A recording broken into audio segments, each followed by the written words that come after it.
کسی کا حق مارنا صرف یہ ظلم نہیں ہے، بلکہ کسی پر تہمت لگانا یہ بھی ایک جرم ہے اور اس پر ظلم ہے۔ کسی کو جاتے ہوئے سوٹی مار دینا، ایک سٹک مار دینا، یہ بھی اس پر ظلم ہے۔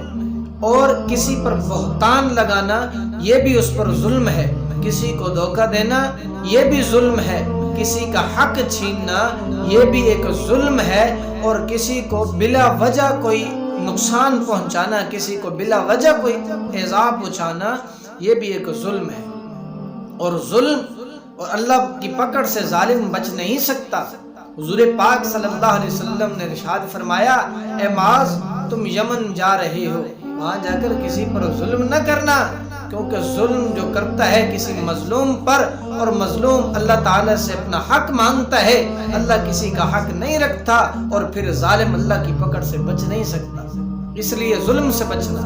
اور یہ جو کوئی ظلم کرتا ہے اور اس کے ظلم کی سزا صرف انسانوں تک، اس کے ظلم کا عذاب صرف انسانوں تک محدود نہیں رہتا، بلکہ حضرت ابو ہریرہ رضی اللہ تعالیٰ عنہ کا ارشاد ہے کہ حضور پاک صلی اللہ علیہ وسلم نے فرمایا، جو انسان کسی انسان پر ظلم کرتا ہے، اس کی ظلم کی وجہ سے پرندے بھوکے پیاسے اپنے گھونسلوں میں مر جاتے ہیں۔ اور حضور نے فرمایا، جب کوئی انسان کسی انسان پر ظلم کرتا ہے، اللہ آسمانوں سے بارشیں روک لیتے ہیں، اور جب آسمانوں سے بارشیں رک جاتی ہیں، زمین میں ہریالی ختم ہو جاتی ہے، زمین میں سرسبزی ختم ہو جاتی ہے۔ اسی وجہ سے کیڑے اور کچھ نہیں، جانور نہیں نکلتے، کیڑے نہیں نکلتے، اور پرندے بھوکے پیاسے اپنے گھونسلوں میں مر جاتے ہیں۔ میرے بھائیوں، ظالم کبھی اللہ کی پکڑ سے بچ نہیں سکتا، نہ دنیا میں بچے گا اور نہ آخرت میں بچے گا۔ اسی طرح ایک واقعہ ہے، ایک شخص جا رہا تھا مچھلی لے کر، اور دوسرے شخص طاقتور تھا، وہ غریب تھا، کمزور تھا، اور طاقتور نے جا کر اس سے مچھلی چھین لی اور اس کے منہ پر تھپڑ مار دیا۔ وہ اللہ کی طرف دیکھتا ہوا گھر چلا گیا، اور جا کر اس نے مچھلی بنائی، اور مچھلی کا ایک کانٹا اس کے انگوٹھے میں چبھ گیا، اس کے انگوٹھے میں لگ گیا۔ اس کے بعد اس کا انگوٹھا زخمی ہو گیا۔ اس کا انگوٹھا جو تھا یہ زخم سے اب زیادہ تر و تازہ ہونے لگا، اور اسی طرح وہ ڈاکٹروں کے پاس گیا، کہا میرا درد نہیں جا رہا، اب میں کیا کروں؟ ان ڈاکٹروں نے کہا کہ اس کا کوئی علاج نہیں ہے، اور زخم بڑھتا بڑھتا ہتھیلی کی طرف جا رہا تھا، اور ڈاکٹروں نے کہا کہ آپ کا انگوٹھا کٹوانا پڑے گا۔ کہا جی کاٹو، درد سے میری جان نکل رہی ہے۔ اس کا انگوٹھا کاٹا گیا، پھر وہ زخم چلتا چلتا ہتھیلی کے پاس پہنچا، اور ڈاکٹروں کے پاس گیا، کہا ہتھیلی اور پورا ہاتھ کاٹنا پڑے گا۔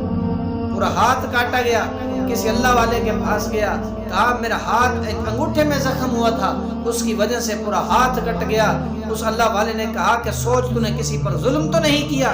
کہا ہاں، ایک شخص کی میں نے مچھلی چھینی تھی اور اس کے منہ پر تھپڑ مارا تھا۔ اس نے کہا جا اسے معاف کروا۔ وہ نکلا وہاں سے، اس شخص کو ڈھونڈنے لگا، اور کچھ دن کے بعد وہ شخص ملا۔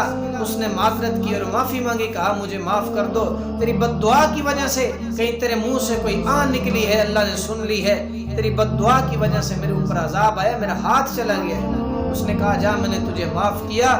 وہ شخص کہتا ہے کہ اس کے بعد میرے جسم سے درد یوں غائب ہوا، مجھے ایسے محسوس ہوا کہ کبھی میرے جسم میں درد تھا ہی نہیں۔ میرے دوستو، ظالم نہ دنیا میں بچے گا نہ آخرت میں بچے گا۔ اللہ پاک ہم سب کو ظلم سے محفوظ فرمائے، اور اللہ پاک ہم سب کو سیدھے راستے پر چلنے کی